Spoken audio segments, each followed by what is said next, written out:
যারা রান্না করতে একদমই পারে না তাদের জন্য আজকের এই রেসিপি খুবই সহজ আর চটজলদি তৈরি করা যায়।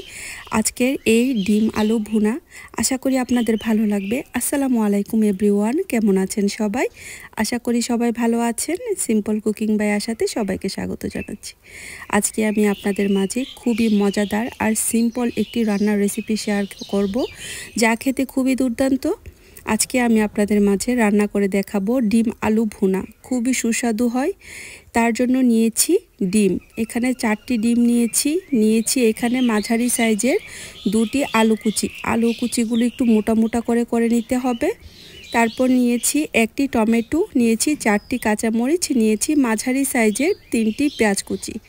ডিমগুলো আমি মাঝখান দিয়ে কেটে 2 ভাগ করে নিচ্ছি। আপনারা চাইলে কিন্তু আস্ত এই ডিমটা রান্না করে নিতে পারেন।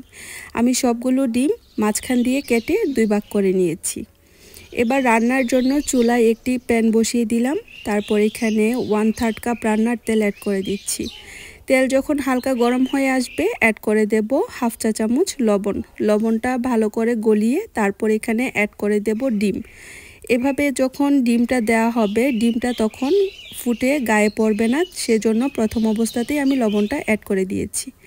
ডিমটা যখন আমরা তেলে দিব অবশ্যই কুসুমের অংশটা নিচের দিকে দিয়ে কিন্তু দিতে হবে, এতে কুসুমগুলো খুলবে না, খুব সুন্দর করে ভাজা হবে। ডিমটা তেলে যখন ছাড়া হবে তখন কিন্তু চুলার আঁচ মিডিয়াম টু লোতে থাকবে। বেশি হাইতে রেখে ডিমটা ভাজি করলে কিন্তু ডিমের মধ্যে কিন্তু বেলুনের মতো একটা লাল আবরণ পড়ে, এতে কিন্তু ডিমটা খেতে ভালো লাগে না। তাই চুলার আঁচ মিডিয়াম টু লোতে রেখে ডিমটা ভেজে নিতে হবে। এক সাইডের যখন হালকা কালারটা চেঞ্জ হয়ে আসবে তখন আমি উল্টিয়ে দিচ্ছি। ভিডিওর এই পর্যন্ত এসে যারা একটি লাইক দিতে ভুলে গিয়েছেন, অনুরোধ রইল একটি লাইক দিয়ে সম্পূর্ণ ভিডিওটি কন্টিনিউ করার জন্য।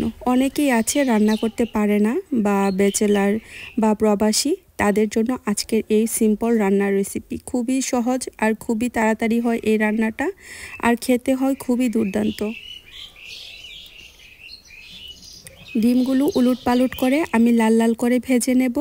একদম ব্রাউন কালার করে ভেজে নেব না, জাস্ট হালকা একটু কালারটা চেঞ্জ হলেই আমি সবগুলো ডিম একে একে তুলে নেব।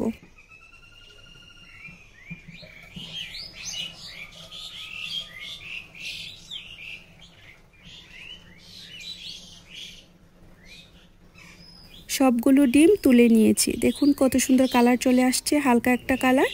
এবার এই তেলের মধ্যে আলুগুলো ভেজে নেব। আমি আবারও বলছি, আলুগুলো একটু মোটা মোটা করে কেটে দিবেন। কেটে দিলে কিন্তু যখন রান্নাটা করা হবে আলুগুলো একদম আস্ত আস্ত থাকে, দেখতেও ভালো লাগে, খেতেও ভালো লাগে। চুলার আঁচ মিডিয়ামে রেখে আমি ভালো করে আলুগুলো নেড়ে চেড়ে মিশিয়ে নিচ্ছি।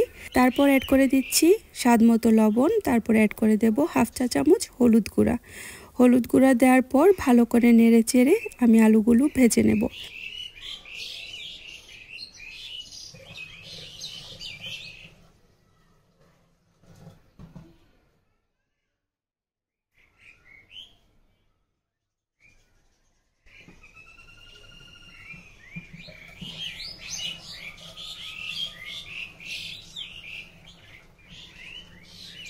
আলুগুলো একদম লাল লাল করে ভেজে নেব না, জাস্ট হালকা একটু কালারটা চেঞ্জ হলেই আমি সবগুলো আলু তুলে নিচ্ছি।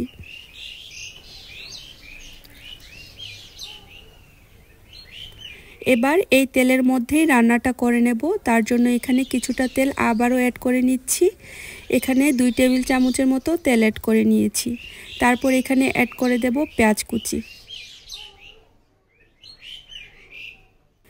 পেঁয়াজ কুচি অ্যাড করার পর চুলার আঁচ মিডিয়ামে রেখে পেঁয়াজটা ভেজে নিচ্ছি। পেঁয়াজ যখন কিছুটা সেদ্ধ হয়ে আসবে তখন এখানে অ্যাড করে দেব 1 চা চামচ রসুন বাটা, 1 চা চামচ আদা বাটা।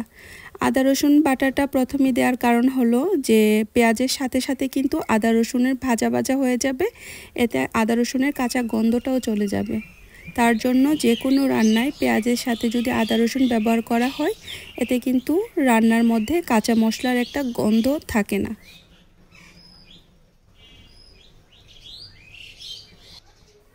আদা রসুন 5 মিনিট পর্যন্ত ভেজে নিয়েছি। তারপর এখানে অ্যাড করে দেব টমেটো কুচি। আমি টমেটোগুলো একদম ছোট ছোট কুচি করে কেটে নিয়েছি, এতে টমেটোগুলো খুব সুন্দর তাড়াতাড়ি সেদ্ধ হয়ে যাবে। তারপর ভালো করে নেড়েচেড়ে মিশিয়ে নিচ্ছি। মিশিয়ে নেবার পর এবার ঢাকনা দিয়ে ঢেকে রান্না করে নেব 5 মিনিট। 5 মিনিট পর ঢাকনা তুলে ভালো করে আবারও নেড়েচেড়ে মিশিয়ে নেব।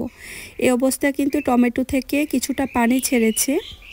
এই পানিটার মধ্যে এবার অ্যাড করে দেব আমি গুঁড়া মশলা। অ্যাড করে দেব 1 চা চামচ হলুদ গুঁড়া, 1 চা চামচ লাল মরিচের গুঁড়া, 1 চা চামচ ধনিয়ার গুঁড়া, 1 চা চামচ টালা জিরার গুঁড়া। টালা জিরার গুঁড়াটা অবশ্যই দেওয়ার চেষ্টা করবেন, এতে কিন্তু রান্নার ফ্লেভারটা খুব ভালো আসে।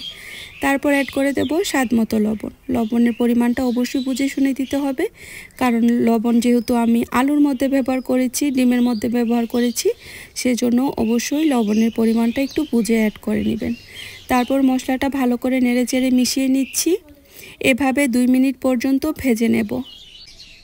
মশলাটা 2 মিনিট ভেজে নেবার পর এবার এখানে অ্যাড করে দেব হাফ কাপ পানি। পানি অ্যাড করার পর আবারও ভালো করে নেড়েচেড়ে মিশিয়ে নিচ্ছি। পানিটা দেওয়ার কারণ হলো যেন মশলাটা খুব সুন্দর করে কষানো হয়, সেজন্য এই পানিটা অ্যাড করা হয়েছে। তারপর ভালো করে নেড়েচেড়ে মিশিয়ে ঢাকনা দিয়ে ঢেকে রান্না করে নেব 5 মিনিট। 5 মিনিট রান্না করার পর ঢাকনা তুলে আবারও মশলাটা ভালো করে নেড়েচেড়ে মিশিয়ে নেব। মশলা থেকে কিন্তু অনেকটা তেল ছেড়ে দিয়েছে, তার মানে মশলাটা পারফেক্টলি কষানো হয়েছে। মশলাটা কষানোর পর অ্যাড করে দেব আলু। আলুটা অ্যাড করার পর ভালো করে নেড়েচেড়ে মিশিয়ে নেব। প্রত্যেক দিনের বোরিং কথাটা আজকেও আপনাদের মাঝে শেয়ার করি। আমার এই সিম্পল রান্নাগুলো যদি আপনাদের কাছে ভালো লেগে থাকে, প্লিজ লাইক, শেয়ার, কমেন্টস করবেন। আপনারা সুন্দর সুন্দর কমেন্টস করবেন। অবশ্যই আপনাদের সুন্দর কমেন্টস কিন্তু আমার পরবর্তী ভিডিও বানাতে অনেক বেশি উৎসাহিত করে। আর সবাই সাবস্ক্রাইব করে আমার সাথেই থেকে যাবেন। মশলার সাথে আলু আমি 5 মিনিট ভেজে নিয়েছি। তারপর এখানে গ্রেভির জন্য অ্যাড করে দেব 1.5 কাপ পানি। পানিটা অ্যাড করার পর ভালো করে নেড়েচেড়ে মিশিয়ে নিচ্ছি। যখন পানিটা একদম বলক উঠে আসবে সেই মুহূর্তে অ্যাড করে দেব ডিম। ডিম অ্যাড করে কিন্তু বেশিক্ষণ নাড়াচাড়া করা যাবে না, এতে কিন্তু ডিমের কুসুমটা খুলে যাবে। সেজন্য হালকা হাতে আস্তে আস্তে করে সাইড করে করে ডিমগুলো মিশিয়ে নিতে হবে। তারপর এখানে অ্যাড করে দেব কাঁচামরিচ। কাঁচামরিচগুলো অবশ্যই মাঝখান দিয়ে কেটে অ্যাড করে নেবেন, এতে ঝালটা খুব সুন্দর করে বের হবে। তারপর ঢাকনা দিয়ে ঢেকে রান্না করে নেব 5 মিনিট। 5 মিনিট পর হালকা হাতে আমি আবারও একটু নেড়েচেড়ে দিচ্ছি।